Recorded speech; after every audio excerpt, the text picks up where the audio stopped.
Hi, this is Victoria Sandoval with Select Premier Properties. Today I will be going over 10 terms you need to know before buying your first home. Fixed rate mortgage.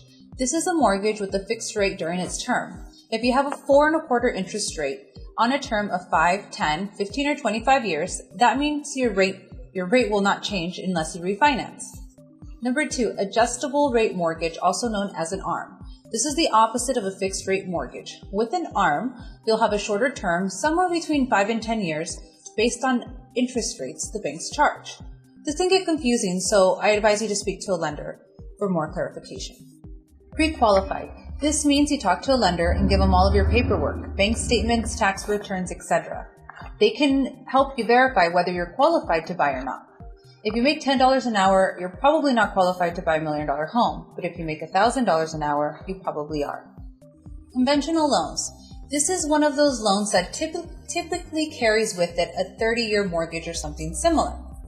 There are many loan products out there, so if you don't have a high credit score, you generally won't be able to qualify for a conventional loan.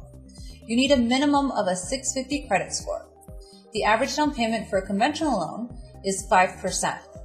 So there's no need to worry. FHA loan. This is a great loan for anyone who has gone through some credit days. The FHA stands for Federal Housing Administration. With this loan, you can put a minimum of 3.5% down.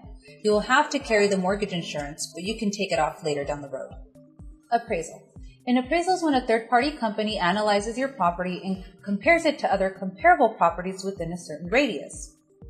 The home's condition, style of property, lot size, and a variety of other factors are taken into consideration. Mortgage insurance. Mortgage insurance exists to protect the bank. If you don't want mortgage insurance, you'll need to put at least 20% down. If you don't put at least 20% down, you'll get anywhere from 0.03% to 1.15% mortgage insurance tacked onto your rate. There are ways around this though, and there's plenty of programs out there that don't require you to use mortgage insurance. Closing costs. What you pay in closing costs depends on you and what third-party vendors you may have brought in for expenses, such as multiple home inspections. Expect your closing costs to be between 2 to 5% of the purchase price. Buying down your interest rate. If you have a certain credit score and you have a lot of cash and you have a high interest rate because of that score, you can literally buy down your interest rate. Escrow. Escrow means you're at the signing table signing away. An escrow account is a locked account which holds the buyer's deposit so that the seller cannot pull it out and the buyer can't spend it.